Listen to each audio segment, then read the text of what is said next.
오늘 오후에 하나님 말씀은 요한복음 5장 28절과 29절입니다.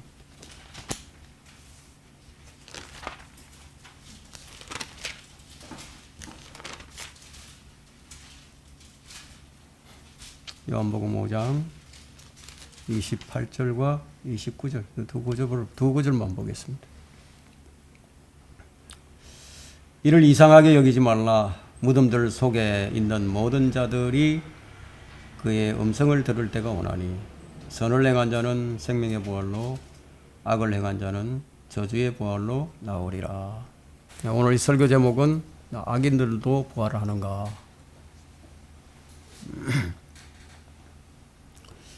성경은 의인의 부활만을 말하지 않습니다. 선을 행한 자는 생명의 부활로, 악을 행한 자는 저주의 부활로, 악인도 부활한다는 것을 말하고 있죠. 그리고 요한복음 5장 28절에서 악인들이 부활하는 것을 이상하게 여기지 말라고 말씀하고 있습니다. 사도행전 24장 15절에서도 바울은 죽은 자들의 부활이 있다고 천명하고 있습니다. 의인과 불의한 자에게 다 죽은 자의 부활이 있게 되리라는 소망을 저 사람들 스스로 받아들이고 있듯이 나도 하나님을 향하여 가지고 있나이다. 자, 이것은 주 예수 그리스도의 음성을 듣는 자들의 범위가 무덤설 속에 있는 모든 사람에게로 확대되는 것을 볼 수가 있습니다. 부활을 악을 행하는 자의 저주의 부활로 연관지어 볼 때, 자, 이것은 분명히 때가 어느 때냐면 그 최후의 심판이 될 큰 백보자 심판의 때를 이제 말합니다. 그때는 이제 악인들뿐만 아니라 모든 시대의 행위로 구원을 받은 사람들, 행위로 구원받고 죽은 사람들 역시 주 예수 그리스도의 음성을 듣고 부활을 해서 큰 백보자 심판에서 심판을 받게 되는데, 이때가 악인들이 저주의 부활을 하게 되는 시점입니다. 이 심판은 사망과 지옥을 영원한 불못에 던져넣는 심판이에요. 그러나 이 교회 시대에 믿음으로 구원받고 그리스도 안에서 이제 무덤 속에 잠들었던 성도들은 그때가 아니라 이 그리스도의 공중 재림 때 다 부활해서 이제 하늘로 들려 올라가게 됩니다. 이 데살로니가전서 4장 16절이 이제 이것을 말하고 있죠. 그리스도 안에서 죽은 자들이 먼저 일어나고, 그리스도 안에서 죽은 자들이 먼저 일어난다. 단순히 무덤들 속이 아니라 그리스도 안에서 죽었던 자들 지금 말하고 있는 것으로 볼 때, 지금 요한복음 5장 29절이 말하고 있는 이 부활과는 궤를 달리하고 있는 부활입니다. 그리스도인은 그리스도의 심판석에 서게 됩니다. 여기 이제 요한복음 그 5장 28절에서 말하는 무덤 속에 있는 모든 자가 그의 음성을 들을 때란 백보자 심판 때를 얘기하는 거예요. 이것을 잘 구분할 줄 알아야 합니다. 예수님께서 이러한 진리를 제시하시면서 하신 말씀이 이상하게 여기지 말라. 이 사람들이 이제 부활을 한다 그러면 참 이상하게 여기죠. 이상하게 여기지 말라는 거예요. 악인들이 부활하여 심판을 받게 될 자리가 바로 이 백보자 심판석인 하나님의 심판석이에요. 그러나 그리스도인은 그리스도의 심판석에서 상을 받게 되는 심판을 받게 됩니다. 그런데 개역 성경을 쓰게 되면 이 점을 정확히 알 수 없게 됩니다. 왜냐하면 그리스도의 심판석을 말씀하고 있는 고린도후서 5장 10절이나 로마서 14장 10절에 있는 이 그리스도의 심판석이라는 이 단어를, 이 용어를 하나님의 심판석으로 바꿔버렸기 때문이에요. 그래서 개역 성경을 사용하는 사람은 심판석이 하나뿐인 줄 알아요. 하나님의 심판석, 이 백보자 심판 하나뿐인 줄 알아요. 그럼 왜 악인이 부활을 하게 될까요? 왜 악인이 부활을 하죠? 악인도 부활을 한다. 그럼 악인이 왜 부활을 하느냐 이거예요. 그들이 심판을 받아서 그들의 아비와 함께 영원한 불못으로 던져져야 하기 때문이죠. 자, 우리가 부활하는 것은 어떤 몸을 입게 됩니까? 새 몸을 입게 되죠. 자, 우리 사람이 어떤 구조로 되어 있습니까?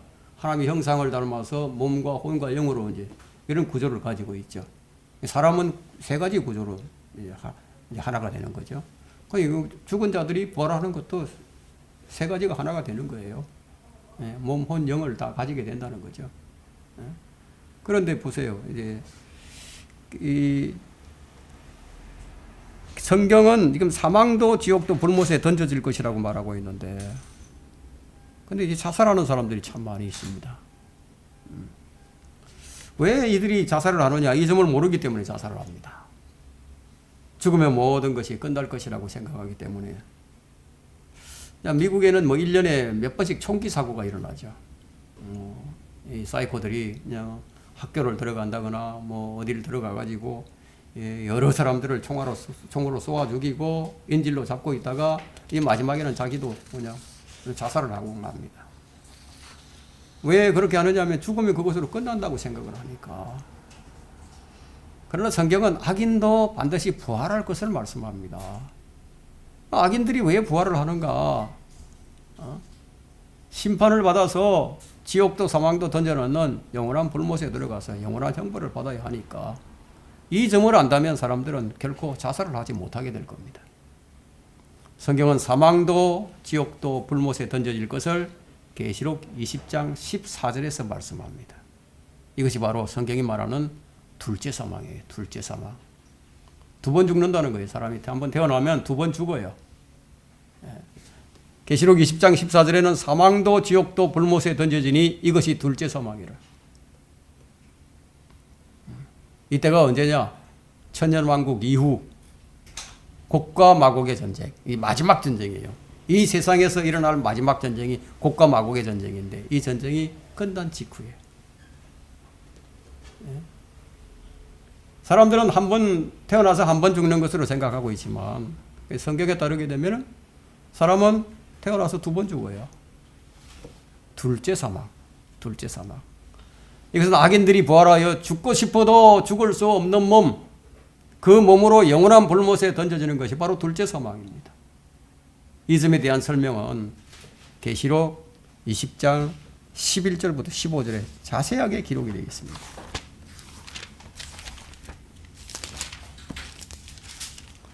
계시록 20장 11절부터 15절에 또 내가 큰 백보자 심판이 나오죠. 내가 큰 백보자와 그 위에 앉으신 분을 보니 그의 면전에서 땅과 하늘이 사라졌고, 베드로후서 3장에 있는 말씀처럼 하늘도 땅과 하늘이 다 사라져 버렸어요. 그들이 설 자리도 보이지 않더라. 이제 허공이죠, 허공. 또 내가 죽은 자들을 보니 작은 자나 큰 자나 하나님 앞에 서 있던데 책들이 펴져 있으며 또 다른 책도 펴져 있는데 두 권의 책이 펴져 있죠. 그것은 생명의 책이라. 죽은 자들은 자기들의 행위에 따라 그 책들에 기록된 대로 심판을 받더라. 바다도 그 안에 있던 죽은 자들을 넘겨주고 이제 몸이 이제 일어난다는 거예요. 또 사망도 지옥도 그들 안에 있던 자들을 넘겨주니 지옥에 있던 혼들도 그 몸이 일어난다는 거예요. 그들이 각자 자기들의 행위에 따라 심판을 받으며 사망도 지옥도 불못에 던져지니 이것이 둘째 사망이라. 둘째 사망이라. 누구든지 생명의 책에 기록되지 않는 자는 불못에 던져지리라. 그래서 우리가 성경의 예언을 다루려고 한다면 조심을 해야 됩니다. 어떤 사사로운 해석이 들어가서도 안 되기 때문에 설교자가 각별히 이제 예언을 다루게 될 때는 매우 조심을 해야 합니다. 그래서 성경을 성경으로 해석해야 된다. 성경이 이 부분에 관해서 지금 무엇이라고 말씀하고 있는지 그것을 찾아서 제시하는 것에서 넘어서서는 안 된다는 거예요. 많은 성경학자나 목사들이 이 성경의 예언을 해석하게 될 때 자신의 사사로운 해석을 가미합니다. 그 자신의 사사로운 해석을 가미시켜서 마치 성경이 말하고 있는 것처럼 그렇게 말을 한다는 거예요. 이제 무지한 사람들은 그런 얘기를 들을 때, 이게 성경이 그렇게 얘기하고 있는가 보다. 우리 목사가 그렇게 얘기하니까 성경이 얘기하고 있는 것을 얘기하겠지. 이렇게 생각한다는 거예요. 이 부분에 대해서는 이제 베드로후서 3장 15절부터 17절에 기록을 하고 있는데요. 여러분 이 베드로후서 3장 15절부터 17절에 사사로운 해석이 어떤 결과를 낳게 되는지 이 베드로후서 이 3장 15절부터 잘 기록이 되어 있습니다. 그래서 성경을 해석할 때는 이 성경을 찾아서 자꾸만 해석을 해야 돼요. 15절 한번 보세요. 또 우리 주의 오래 참으심이 구원인 줄로 생각하라. 그러니까 하나님께서 모든 사람이 구원을 받기를 원하죠. 그러니까 오래오래 참아주신다는 그런 뜻입니다. 우리의 사랑하는 형제 바울도 그가 받은 지혜대로 너희에게 그렇게 썼고, 이 바울 서신을 얘기하고 있습니다. 그의 모든 편지에서도 이런 것에 관하여 말하고 있으나, 이런 것에 관하여 이 마지막 날들에 관해서 얘기하고 있으나 그 가운데는 깨닫기 어려운 것이 들어있어 무식한 자들과 경고하지 못한 자들이 다른 성경들처럼 이 구약 성경이나 이 다른 성경들을 해석하는 해석학자들이 자기들 마음대로 억지로 풀다가 이런 말이거든요. 근데 억지로 풀다가 스스로 멸망에 이르느니라. 그 17절에 보면 그러므로 사랑하는 자들아 너희가 이런 것을 미리 알았으니, 자 이걸 읽었으면 이제 알았다는 얘기죠. 악한 자들의 미혹에 이끌려 자신의 견고한 입장에서 떨어지지 않도록 주의하라. 그러니까 성경을 잘못 해석하는 죄가 얼마나 큰지. 자, 이 말씀을 보게 되면 두렵죠. 두렵다. 오늘날에 얼마나 많은 성경 교사들이 사사로운 해석으로 종말론을 흔들고 있는지 한번 보세요. 온갖 종말론이 다 나오죠. 일치하지 않아요. 다 얘기하는 것이. 그럼 여러분은 이제 그것을 들을 때 무엇이 옳은지 무엇이 그런지 어떻게 아느냐. 이게 다 다른데 한 가지 말씀만 하는 게 아닌데. 그래서 사사로운 성경 해석이 주류를 이루고 있는 것이 지금 현실이에요. 이런 자들은 이 성경 말씀을 읽더라도 자신은 여기에 해당하지 않을 것이라고 그렇게 생각을 합니다. 성경은 지금 새 하늘과 새 땅의 창조를 위해서 우주의 모든 것, 원자가 분해되는 날이 있을 것이라고 성경이 말씀하고 있습니다. 우주의 구성 요소들이 맹렬한 불에 타고 사라질 것이 베드로후서 3장 10절과 11절에 기록되어 있어요. 그러나 주의 날이 밤에 도둑같이 오리니 그날들에는 하늘들이 굉장한 소리를 내고 사라지고, 하늘들이 사라진다 이거예요. 우주의 구성 요소들이, 우주가 뭘로 구성이 되어 있습니까? 그 구성하고 있는 모든 요소들이 맹렬한 불로 녹아내리며 땅과 그 안에 있는 일들이 다 타버릴 것이라고. 그때 이 모든 것이 녹아버리니 너희가 모든 거룩한 행실과 경건에 있어서 어떠한 사람이 되어야 되겠느냐. 자, 이걸 알고 있다면은 어떤 사람이 되어야 할 것인지 한번 깊이 생각해 보라는 말씀이에요. 악인들도 부활을 하는가? 첫 번째, 우리 본문으로 돌아와서 5장 29절에 선을 행한 자는 생명의 부활로 악을 행한 자는 저주의 부활로 나오리라. 악인들이 부활을 해서 다 태워져 버리고 아무것도 없는 공중에서 백보자 심판 앞에서 심판을 받게 된다. 그럼 뭐 이렇게 될 것인데 너희가 어떤 사람이 되어야 할 것인지 성경이 지금 묻고 있는 거예요. 그래서 요한복음 5장 29절에 선을 행한 자와 악을 행한 자로 나누고 있는 것은 오직 믿음이 아닌 행위로 인한 구원을 뒷받침해주고 있는 강력한 구절이라고, 여기 강력한 증거 구절입니다. 그래서 이 구절은 매우 주의해서 다루지 않으면 우리가 혼란에 빠지기 십상이에요. 대다수의 성경 교사들이 선을 행한 자의 이 생명의 부활을 이 그리스도인의 부활로 해석하는 바람에 아주 많은 교리적 혼선을 빚고 있습니다. 그리스도인은 선을 행하여 구원받은 것이 아닌가, 이런 오해를 불러일으킬 뿐만 아니라 그리스도인들도 백보자 심판에 서야 하는 것처럼 잘못 생각하게 만든다는 거예요. 그런데 개역 성경을 보게 되면 이렇게 생각을 한다는 거예요. 그런데 이런 혼선을 일으키지 않고 이 구절을 바르게, 올바르게 다루려면은 이 구절에서 언급하고 있는 이 생명의 부활에 대한 성경적 해석에 대해서 잘 이 정리된 이 지식을 가져야 합니다. 여러분, 이 생명의 부활이라고 한다면요, 우리가 총체적으로 보게 될 때 뭐 어떻게 구원을 받았든지 간에, 아무튼 그 구원받은 사람이 다시 살아나서 영원히 살게 되는 것을 이 생명의 부활이라고 할 수 있죠. 그래서 그러므로 이제 이 생명의 부활이라고 한다면은 한 번 일어나는 사건이 아니에요. 뭐 여러 차례에 걸쳐서 일어나는 사건인데, 첫 번째 있었던 사건은 이제 마태복음 27장 52절에서 예수님께서 십자가에서 숨을 거두신 직후에 구약의 성도들 중에 많은 성도들이 부활을 했어요. 이게 첫 번째 사건이에요. 두 번째 사건은 예수 그리스도께서 공중재림을 하실 때에 그리스도 안에서 죽은 자들이 썩지 아니할 몸으로 일으켜집니다. 이것이 고린도전서 15장 52절과 데살로니가전서 4장 13절로부터 17절에 나와 있습니다. 이게 두 번째 사건이에요. 바로 누구들이냐면 바로 우리들이죠. 그리스도인들이에요.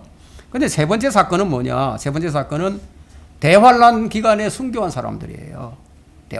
대환란 기간에 믿음과 행위로 구원받은 환란 성도들이 대환란 끝 무렵에 또 부활한다는 거예요.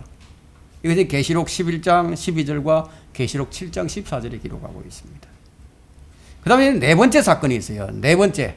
여러 차례가 있다는 거죠. 생명에 부활하는 사람들이. 네 번째 사건은 천년 기간의 행위로 천년왕국에서 천년 기간 동안에 행위로서 구원받은 이 천년왕국의 성도들이 백보자 심판 때 생명의 부활에 참여한다는 거예요. 근데 흔히들 이제 백보자 심판은 뭐 구원받지 못하고 죽은 죄인들의 최후의 심판으로 그렇게만 알고 있지만 사실은 이 심판석에서 구원받은 성도들도 서게 된다는 거예요. 그러니까 이 백보자 심판 때 행위에 따라 그들 책에 기록된 대로 심판을 받는 성도들도 포함되어 있다는 거예요. 그런데 우리는 여기 서지 않아요. 우리는 그리스도의 심판석에서 우리가 했던 모든 행위들을 그때 상으로 받고 못 받는 사람들도 있고 그렇게 되겠죠. 그렇다면 여기 이제 요한복음 5장 29절의 부활은 바로 언제적이냐? 네 번째 사건에 속하는 부활을 얘기합니다. 네 번째 사건. 계시록 11장 18절에 보면 백보자 심판석에서 상을 받는 사람들도 있어요. 그들이 누구냐면 주의 종들입니다. 주의 종들이라고 하면 여러 사람들이 있죠. 그죠? 꼭 이 시대의 사람들만 주의 종이 아니에요. 구약 시대에도 있었어요. 선지자들도 있고요. 제사장들도 있고요. 구약 성도들도 있고요. 주의 이름을 두려워하면서 크고 작은 자들이 다 언급되고 있는 걸 볼 수 있습니다. 이들이 여기서 상을 받는다 이거예요. 그러니까 이들은 모두 구원받은 사람들이기 때문에 하나님으로부터 상을 받아요. 그러나 이들은 지금 교회 시대에 구원받은 사람들이 아니에요. 이 점을 구분하지 못하는 성경 교사들은 그냥 구원이라고만 나오고 이런 단어만 나오면 교회 시대의 성도들에게 적용시키는 아주 나쁜 버릇이 있습니다. 성경은 구약 시대에 구원받은 자들과 환란 시대에 구원받는 자들과 천년왕국 시대에 구원받는 자들을 다 구분하고 있다는 거예요. 각 시대에 구원받는 방식도 또한 달라요. 오직 믿음이 아닌 다른 방식으로 구원받은 성도들은 악인들이 저주의 부활로 나올 때 그들과 함께 생명의 부활로 나와서 저 백보자 심판석에 서게 된다는 얘기예요. 그러니까 이 백보자 심판대는 우리 그리스도인들과는 상관이 없는 심판석이다. 오히려 우리 그리스도인들은 백보자 심판을 하게 될 때 주님과 함께 심판을 하게 됩니다. 심판을 받는 게 아니라 심판을 하게 돼요. 그래서 고린도전서 6장 2절이 이것을 말하고 있습니다. 너희는 성도들이 세상을 심판하리라는 것을 알지 못하느냐. 그리고 3절에는 너희는 우리가 천사들을 심판하리라는 것을 알지 못하느냐. 왜 이걸 모르느냐 하고 책망하죠. 이처럼 우리는 그리스도와 함께 심판할 사람들이에요. 자, 이제 우리는 이제 요한복음 5장 29절을 제대로 이제 이해를 하게 되었습니다. 악을 행한 자는 구원받지 못한 모든 자들을 말하고 있어요. 저주의 부활이냐 생명의 부활이냐, 이 부활하는 모습이 달라요. 왜 저주의 부활이라고 말을 하느냐? 영원히 타지도 않고 영원히 사라지지도 않는 그런 몸을 입게 될 텐데 그 몸이 어떤 모습일까? 구더기 같은 모습으로 부활을 한다는 거예요. 그래서 영원한 고통을 영원한 불못에서 받을 것이기 때문에 그들의 압이 마귀와 함께, 그게 저주의 부활이에요. 악인도 육체로 부활을 한다는 거예요. 자, 이런 설교를 하는 사람들이 거의 없죠. 거의 없을 겁니다. 어떤 사람은 악인은 지옥에서 영혼만 고통을 당하는 것으로 막연하게 생각을 하는데, 그렇게 생각하는 이유가 뭐냐? 육체가 무덤에서 썩어 없어지니까 뭐 그럴 것이라고 생각을 하죠.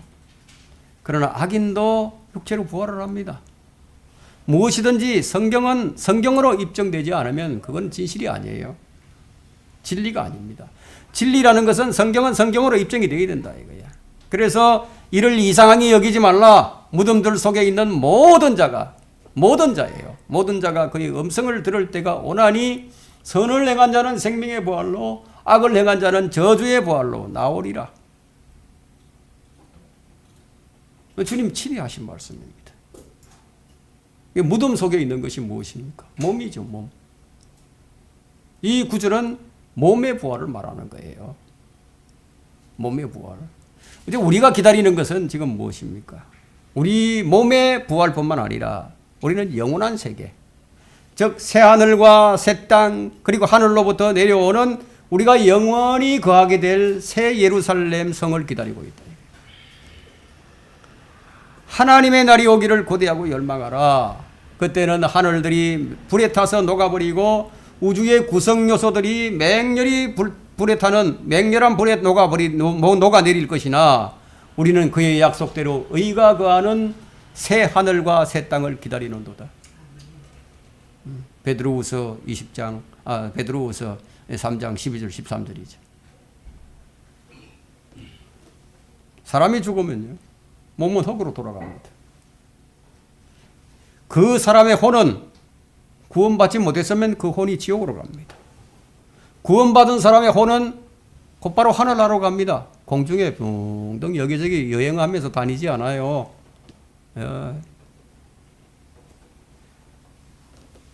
그러면 사람의 영은 어떻게 되느냐? 사람의 영은 하나님께로 갑니다. 구원받은 사람이든지 못 받은 사람이든지 그 영은 하나님께로 간다. 그럼 이것에 대한 설명은 전도서 3장 21절이 말하고 있지 않으면 우리가 이 말을 할 수가 없어요. 사람의 영은 위로 올라가고 짐승의 영은 아래로 내려가는 것을 누가 알리요? 근데 개역 성경을 쓰는 사람들은 이 점을 알지 못한다는 거예요. 왜냐하면 사람이 몸, 혼, 영으로 삼분법으로 되어 있다는 것을 알지 못하니까. 성경이 사람을 몸, 혼, 영으로 구분하고 있는데 개역 성경에는 딱 한 번 있어요. 구분하고 있는 이렇게 세 가지 삼분법으로 구분하는 것이 데살로니가전서 5장 21절에만 몸, 혼, 영으로 구분하고 있고 그 나머지는 모두 다 영혼으로 쓰고 있습니다. 개역 성경은. 그러니까 영이나 혼이나 같은 줄로 생각한다는 거예요. 성경이 제대로 번역되지 않았기 때문에 이 점을 제대로 알 수 없어요. 여러분, 이 종교개혁 성경을 버린 것이 얼마나 큰 죄인지 아십니까? 종교개혁 성경을 버려버렸다. 이게. 개혁 성경을 사용하는 사람은 천국과 하나님의 나라와 하늘나라도 제대로 구분하지 못합니다. 이렇게 되니까 성경 해석이 엉망이 될 수밖에 없죠. 성경은 이처럼 사람이 한 번 태어나면 두 번 죽는 것을 알 수 있어요. 둘째 사망이라는 게 있는 거예요. 악인들도 부활하는가? 두 번째는 둘째 사망에 참여하기 위해 저주의 부활을 하게 될 것입니다. 성경은 분명히 둘째 사망을 언급하고 있습니다. 첫째 부활에 참여하지 못한 사람은 어떻게 되느냐? 계시록 20장 5절을 한번 보세요. 요한계시록 20장 5절 한번 보세요. 자, 첫 번째 부활에 참여하지 못하는 자 이제 나오는데 첫 번째 부활에 참여하지 못하는 자 계시록 20장 5절에 보게 되면요. 그러나 죽은 자들 가운데 그 나머지는 천년이 끝날 때까지 다시 살지 못하리라. 이것이 첫 번째 부활이라. 첫 번째 부활에 참여하는 자는 복되고 거룩하도다. 둘째 사망이 그들을 다스리는 권세가 없고 오히려 그들이 하나님과 그리스도의 제사장들이 되어 천년 동안 그와 함께 통치하리라. 자, 여기 보면 이제 이 첫 번째 부활에 참여한다. 첫 번째 부활에 참여한다. 마태복음 27장 52절에도 이 첫 번째 부활에 참여한 자들이 있습니다. 그 사람들은 주님과 함께 부활했던 구약 성도의 일부죠. 자, 이 사람들이 첫 번째 부활에 참여한 자예요. 그러면 여기 계시록 20장을 보게 되면은 여기에 자 3절에 보게 되면 4절 내가 보좌들을 보니 지금 하늘의 상황입니다. 하늘의 낙원의 상황인데 하늘에 또 내가 보좌들을 보니 그 위에 그들이 그 위에 앉았는데 심판이 그들에게 주어졌더라. 누구에게 심판이 주어져 있다고 했죠? 우리가 앞서 설명을 드렸죠. 그리스도인들. 자, 그리스도인들에게 심판이 주어져 있다고. 그리스도인들이 천년왕국에서 심판을 통치를 하게 될 것이고 심판을 하게 될 것, 재판을 하게 될 것이고 백보자 심판에서 또 천사들도 심판하고 이 세상을 심판하게 된단 말이에요.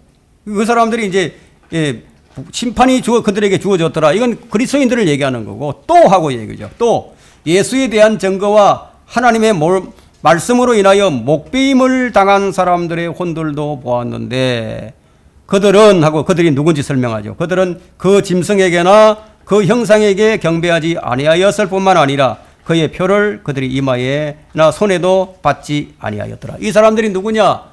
대환란 때 순교당한 사람들이에요. 대환란 때 순교당한 사람들이 지금 여기 올라와 있다 이거예요. 이 사람들도 첫째 부활에 참여한다고요.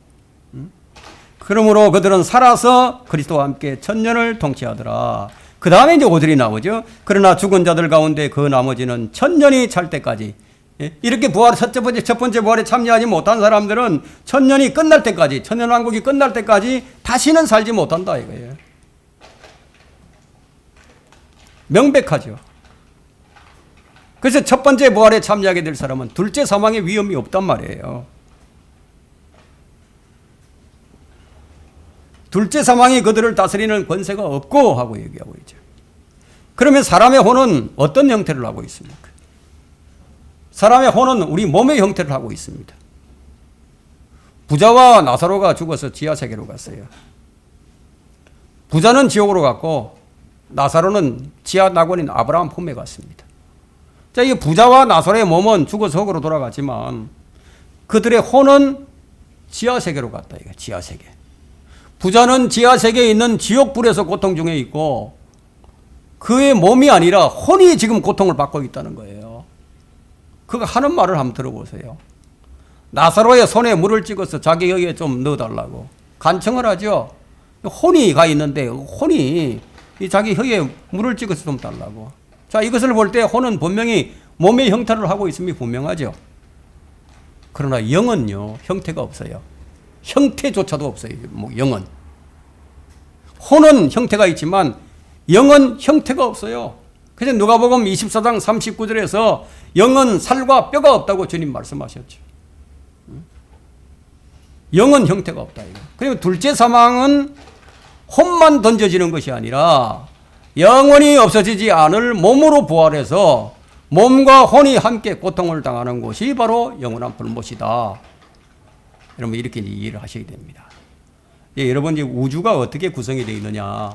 우주는 이 피라미드 형식으로 이렇게 되어 있어요. 이렇게 되어 있는데 제일 위에 이 모퉁이 돌이 있죠. 예, 머릿돌이 있습니다. 제일 위에. 거기가 셋째 하늘 낙원이죠. 예수 그리스도가 만물을 발판으로 딱 삼고 있는 거예요. 그분은 만물의 머리가 되시고요. 제일 위에 계시니까. 그리고 제일 아래쪽이 어디입니까? 제일 아래쪽. 밑바닥. 우주의 제일 밑바닥. 그곳이 바로 영원한 불못이 됩니다. 그곳에 던져 넣는다는 거예요. 지옥도 사망도 다 던져 넣는다는 거예요. 악인의 부활도 있다는 거예요. 악인은 저주의 부활로, 의인은 생명의 부활로. 예수님께서 하신 말씀 중에 그곳에는 그들의 벌레도 죽지 않는다고 말씀하셨어요. 마가복음 9장 44절이나 46절이나 48절에. 자, 우리가 왜 복음을 전하죠? 우리가 왜 복음을 전합니까? 이게 무슨 소리죠?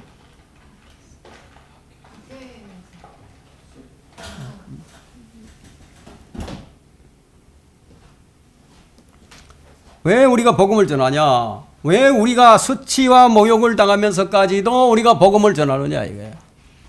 왜 우리가 그리스도를 증거하느냐는 거예요. 그 이유는 이런 사람들이 지옥에 가지 않게 하기 위해서, 저주의 부활을 당하지 않게 하기 위해서, 생명의 부활로 생명의 부활을 하라고.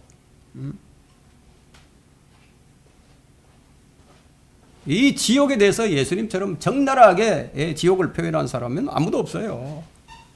왜냐하면 다른 사람들은 지옥을 경험해 보지 못했기 때문에 알 수가 없잖아요. 예수님은 하나님이시잖아요.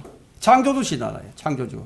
전지전능하시죠. 영원부터 계시고 지옥을 만드신 분이니까 지옥의 실체를 적나라하게 가르쳐 줄 수가 있죠. 사람들은 지옥이나 천국이 이 소설에나 나오는 이 공상체계라고 생각을 하겠지만 성경은 분명히 지옥의 실체를 밝힙니다. 사람이 상상할 수 없는 최악의 상황이에요. 사람의 신음과 고통의 그 울부짖음이 끊임없이 들리는 곳이에요. 생각하기조차 싫은 장소가 지옥입니다. 이보다 더 큰 고통의 장소가 바로 지옥도 사망도 던져넣게 될 불못이라는 거예요. 불못. 그 고통이 7배나 더하게 될 것이라는 거예요. 요한계시록 20장 10절을 한번 보세요. 그게 뭐라고 말씀하고 있습니까?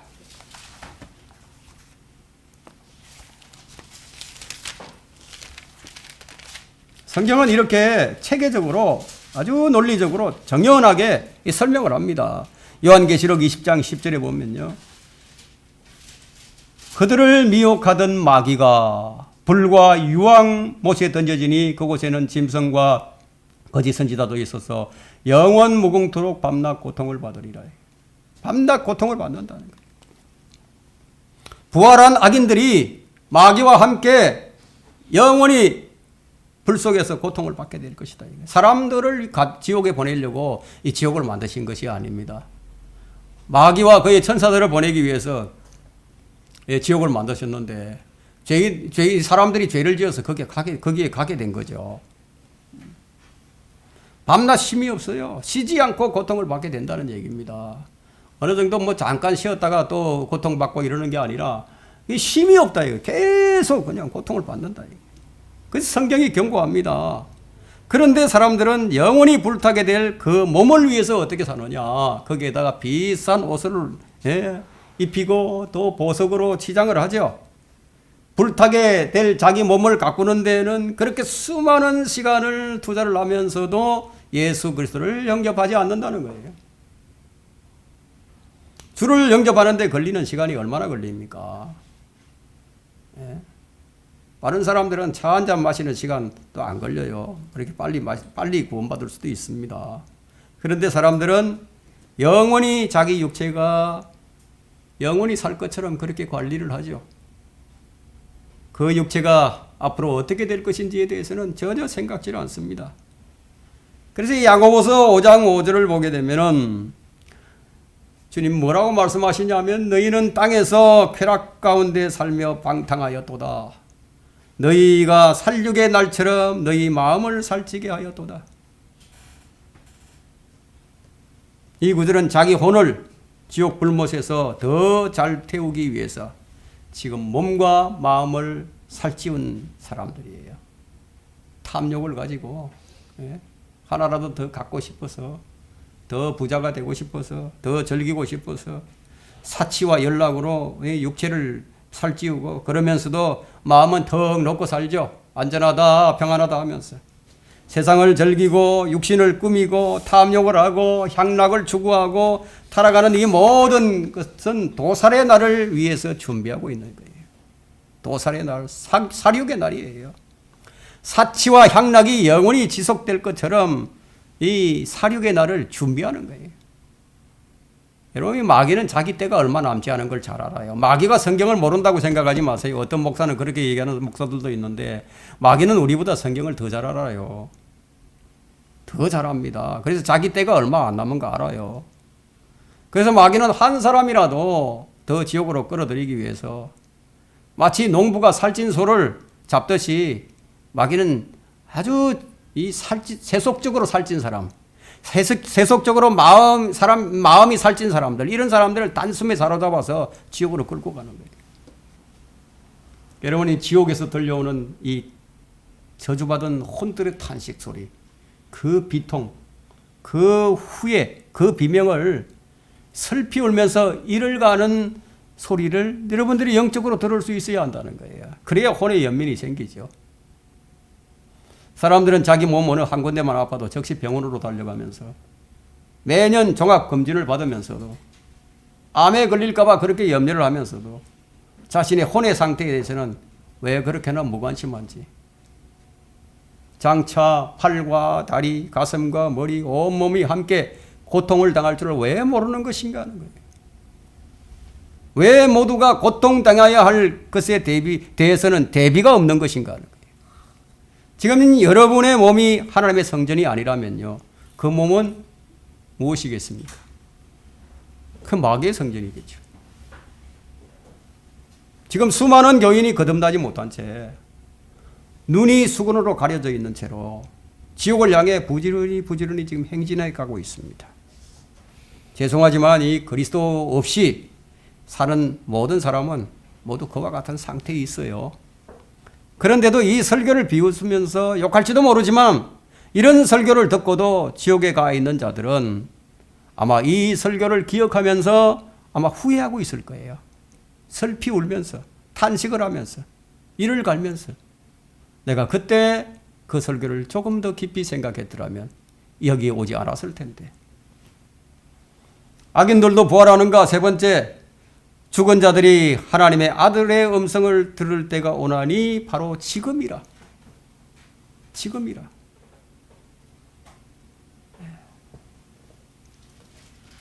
25절을 한번 보세요. 진실로 진실로 내가 너에게 말하노니 죽은 자들이 하나님의 아들의 음성을 들을 때가 오나니 바로 지금이라. 듣는 자는 살리라. 지금 바로 지금이라. 예수님께서 오셔서 지금 말씀을 하고 계신다 말이에요. 그때 지금이다 이거야. 그럼 죽은 자들이 하나님의 아들의 음성을 들을 때가 바로 지금이라고 말씀하셨는데, 그렇다면 죽은 자들이 하나님의 아들의 음성을 어떻게 듣는다는 말인가 하는 거예요.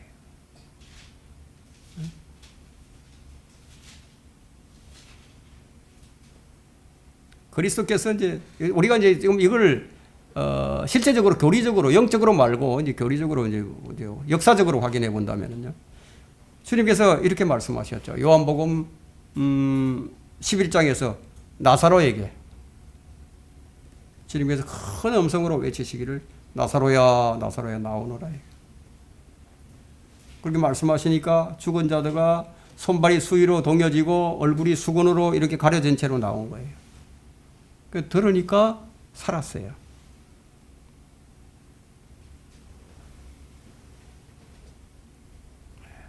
근데 우리 영적으로는 또 이것이 아니죠. 영적으로는 모든 사람들은 하나님 보시기에 구원받지 못한 사람들은 다 죽어 있는 상태예요. 죽어 있는 상태니까 죽은 자들이 하나님의 아들의 음성을 들을 때가 온 것이죠. 주님께서 초림하셔서 말씀을 전하고 계시니까. 지금도 역시 하나님의 아들의 말씀이 이 성경을 통해서 울려 퍼지고 있죠. 그러면 지금도 바로 하나님의 아들의 음성을 들을 바로 지금이라는 거예요. 지금 내일로 미루면 안 된다는 거죠.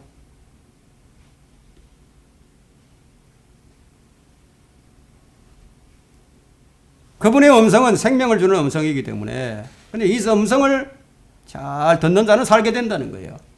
이것은 이 육신의 생명뿐만이 아니라 영적인 생명에도 그대로 적용이 된다 이거예요.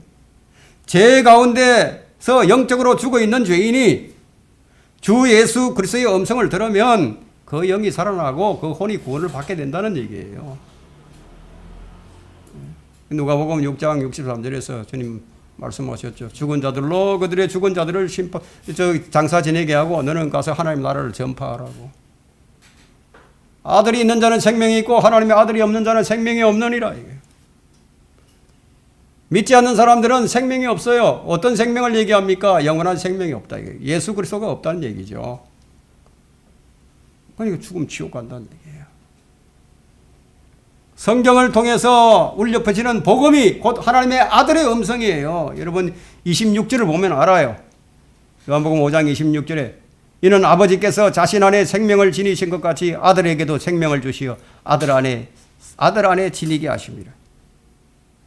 하나님 안에는 생명이 있어요. 이건 누구에게 받은 것도 아니고 어디서 획득한 것도 아닙니다. 하나님의 본성 가운데 내재해 있는 핵심적인 속성 가운데 하나예요. 생명은 오직 하나님만이에요. 하나님께만 있습니다. 땅끝들에 있는 모든 사람들아 나를 쳐다보고 구원을 받으라. 이는 내가 하나님이요 다른 이가 없느니라. 구원은 하나님 외에는 없어요. 예수 그리스도가 하나님이 아니면은 그건 거짓이에요. 사기꾼이 되어버립니다. 왜냐하면 구원은 하나님께만 있기 때문에. 예수 그리스도가 하나님이시다 이거예요.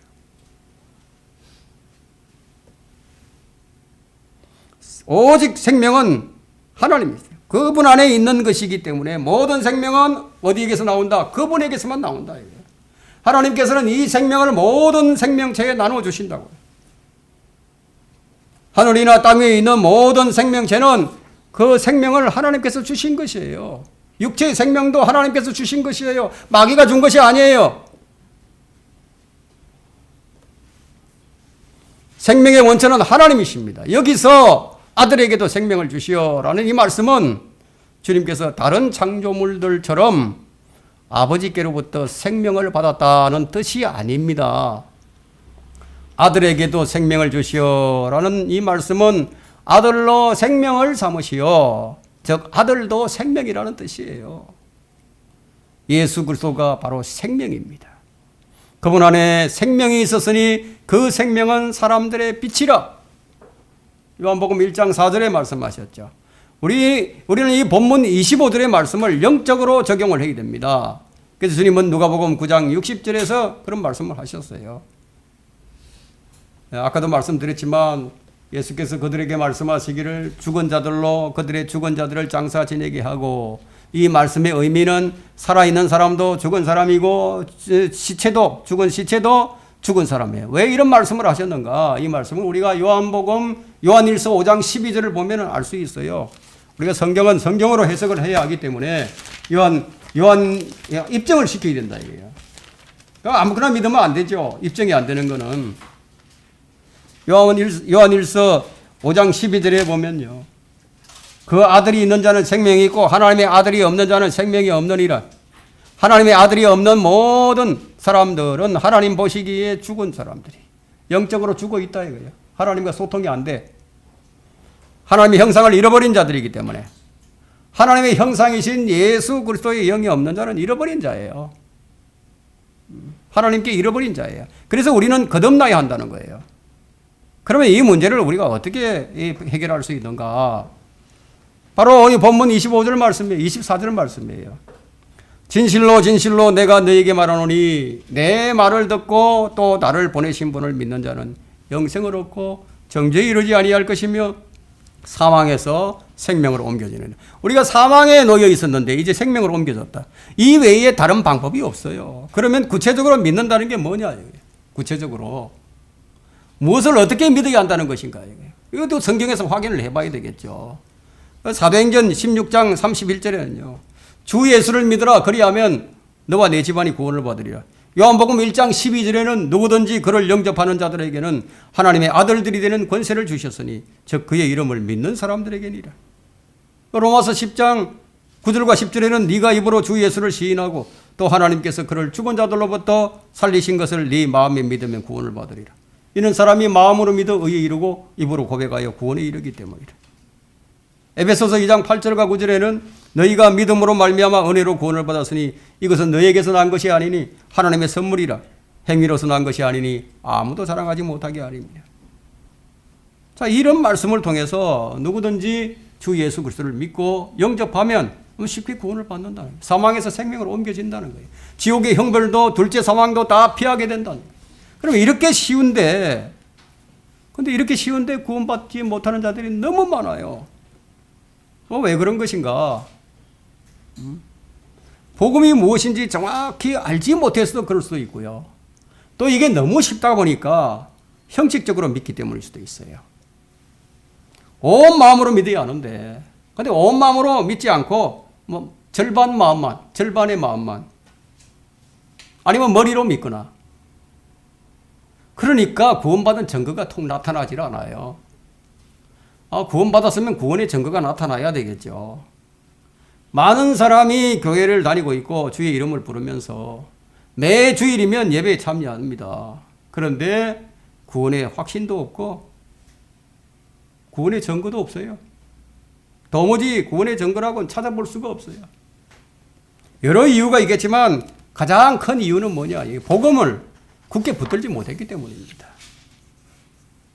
저도 그리스도교를 하면 꼭 이런 얘기를 합니다. 바로 이런 얘기를 합니다. 복음을 굳게 붙들지 못했다고. 고린도전서 15장 2절부터 4절에는 만일 너희가 내가 전한 복음을 굳게 잡고 헛되이 미치 아니하였다면 복음을 통하여 너희도 구원을 받은 것이라. 내가 받은 것을 먼저 너희에게 전달하였나니 이는 성경대로 그리스도께서 우리의 죄들로 인하여 죽으시고 장사되셨다가 성경대로 셋째 날에 다시 살아나셨어. 이것이 복음이에요. 분명히 복음을 강조하고 있죠. 복음을 굳게 붙들어야 한다고. 그 로마서 9장 10장 9절과 10절 말씀과 같이 마음으로 믿어 의에 이르고 입으로 고백하여 구원에 이른다는 이 말씀은 그 온 마음으로 복음을 굳게 붙들어야 한다는 거예요. 그래서 구원받은 자가 적습니다. 구원받은 척 하는 사람들은 많지만 구원의 증거가 있는 사람들이 적다는 얘기예요. 주님께서 뭐라고 말씀하셨습니까? 누가복음 13장 24절을 보게 되면 좁은 문으로 들어가려고 힘을 써라. 내가 너희에게 말하노니 많은 사람이 들어가려고 하겠지만 들어가지 못하리라. 그래 복음을 아주 헛되이 붙잡고 있어. 그런 사람이 많다는 거예요. 마태복음 7장 13절과 14절에도 너희는 좁은 문으로 들어가라. 이는 멸망으로 인도하는 문은 넓고 그 길이 광대하여 그리로 들어가는 사람은 많으나 생명으로 인도하는 문은 좁고 그 길이 협소하여 그것을 찾는 자가 적음이라. 교회를 다니면서도 그냥 넓은 길로만 가려고 그래요. 좁은 길로 가려고 하지 않아요. 이 말씀들을 보게 되면 구원받은 자가 많지 않다는 거죠. 반대로 멸망으로 인도하는 문은 넓고 강도해서 그리로 들어가는 자가 굉장히 많다는 거예요. 어떤 자들을 말하는가? 계시록 22장 15절에 나와 있는 이런 자들을 얘기하는데 그러나 개들과 마술사들과 살인자들과 우상숭배자들과 누구든지 거짓말을 즐겨 행하는 자는 모두 바깥에 있으리라. 여러분 결론적으로 기회는 늘 있는 것이 아닙니다. 누가복음 13장 24절에 좁은 문으로 들어가려고 힘쓰라. 많은 사람들이 들어가려고 하겠지만 들어가지 못하리라. 예, 많은 사람들이 들어가려고 하겠지만 들어가지 못하는 자들이 많다. 그럼 그 다음 줄 한번 보세요. 예, 누가복음 13장 25절 한번 보세요. 일단 집주인이 일어나서 문을 닫으리니 그러면 너희는 문 밖에 서서 문을 두드리기 시작하며 말하기를 주여 주여 우리에게 문을 열어주소서라고 하면 그가 너희에게 대답하여 말하기를 나는 너희가 어디에서 온 자들인지 모르노라 라고 하리라. 기회는 무한정 주어지지 않는다는 거예요. 주님이 우리 영을 불러가시면은 우리 혼은 육신을 떠나야 합니다. 오늘 죽을지 내일 죽을지 알 수가 없어요. 그러므로 기회는 늘 한정적이에요. 살아있는 동안은 문은 열려 있지만 죽은 후에는 다시는 기회가 없습니다. 구원의 문이 항상 내 앞에 열려 있지도 않아요. 구원의 문이 열릴 때가 있습니다. 사실 사람들이 죽을 때를 보게 되면 갑자기 죽어버리죠. 갑자기 죽습니다. 순식간에 그냥 정신없이 지나가 버립니다. 그런 걸 볼 때 문이 항상 열려 있는 것이 아니라는 것을 알 수 있죠. 내가 들어가고 싶을 때 들어갈 수 있는 것이 아니라는 거예요. 문이 닫혀버릴 때가 있다. 마태복음 25장에는 미련한 5처녀에게는 문이 닫혀버렸습니다. 그래서 구원은 살아생전에 받아야 합니다. 죽음의 문이 열리면은 구원의 문은 닫혀버리는 거예요. 지금 오늘이 내게 주신 기회의 문이라고 생각하고 주님을 구주로 믿고 영접을 해야 합니다. 5 처녀들처럼 들어가기를 원했지만 그들은 기름이 부족해서 들어가지 못했습니다. 오늘날에도 이 5 처녀와 같이 구원의 문으로 들어가기를 원하는 사람들이 많이 있지만 들어가지 못합니다. 엉뚱한 곳에서 문을 찾고 있기 때문이에요. 엉뚱한 곳에서. 나를 따르라는 이 나폴레옹의 말을 듣고 자 우리가 저 고지를 점령해야 한다. 이제 죽을 남을 힘을 다해서 그 고지를 점령해 봤더니 점령하고 보니까 그 고지가 아니야. 다른 고지로 잘못 올라온 거야. 이처럼 많은 사람들이 길이 아닌 길을 가고 있다는 거예요. 저주의 길을 가면서도 생명의 길로 가는 줄 알고 그냥 가는 거예요. 예수님을 믿고 구원받을 수 있는 길이 늘 열려 있는 것이 아니에요. 성령님께서 내 마음에 감동을 주시려고 우리를 부르시는 때가 늘 있지 않을 수도 있어요. 적당히 세상을 즐기다가 나중에 때가 되면 내가 예수님을 믿겠습니다. 이렇게 언제든지 자기가 원하는 때에 기회가 주어지는 것은 아니라는 거예요. 오늘이 예수님께서 나에게 주신 기회의 문이다. 이 열린 문을 놓치지 말아야 한다는 겁니다. 죽음에는 순서가 없습니다. 올 때는 순서가 있지만 갈 때는 순서가 없어요.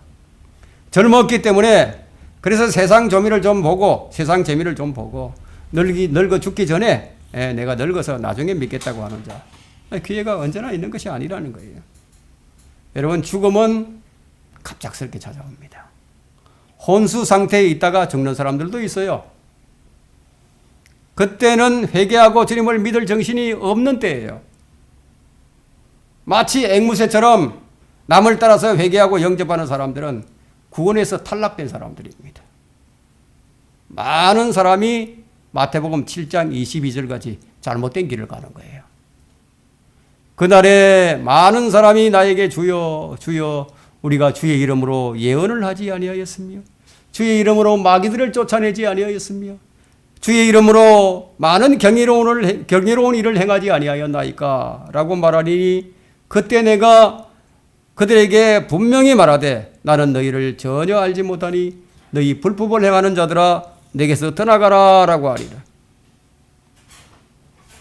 마태복음 7장 22절과 23절의 말씀인데 거듭남의 변화가 없이 세상에서 할 거 다 하면서 주님의 이름을 부르면서 열심히 교회를 다니는 사람들이 있어요.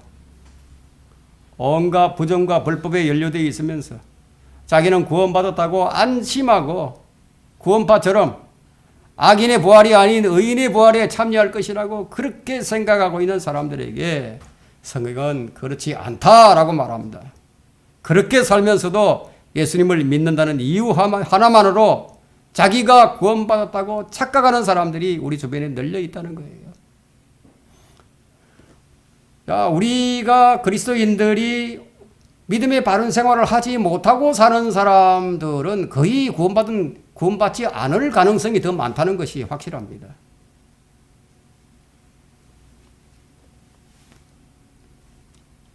가능성이 있다는 거예요.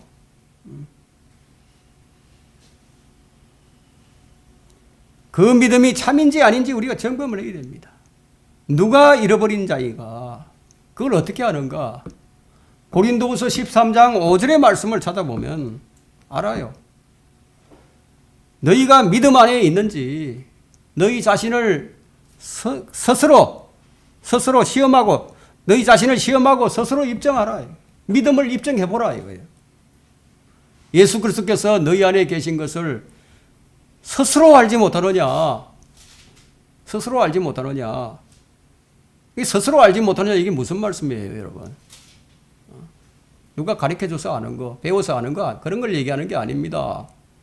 성령께서 내 영과 함께 내가 하나님의 자녀인 것을 가르쳐 주시니까 스스로 아는 거예요. 그렇지 못하면 너희는 버림받은 자들이라는 거예요. 스스로 입증할 수 없는 믿음이라면 그 믿음은 가짜 믿음이에요. 마태복음 7장 22절에 나오는 믿는다고 하는 이 믿는 사람들은 참 믿음이 아닌 예수님과 전혀 상관없는 믿음을 가진 자들이었습니다. 오늘 우리는 악인의 부활이 있다는 사실을 기억하고 지옥에서 들려오는 탄식 소리를 들을 수 있어야 합니다. 우리에게 생명을 주신 주님, 지옥과 사망과 둘째 사망을 피하게 해주신 주님, 영원한 소망을 가지고 다시 오실 주님을 맞이할 준비를 하게 해주신 주님께 감사와 찬송과 영광을 영원히 지속적으로 돌려야 하는 성도들이 되셔야 할 것입니다.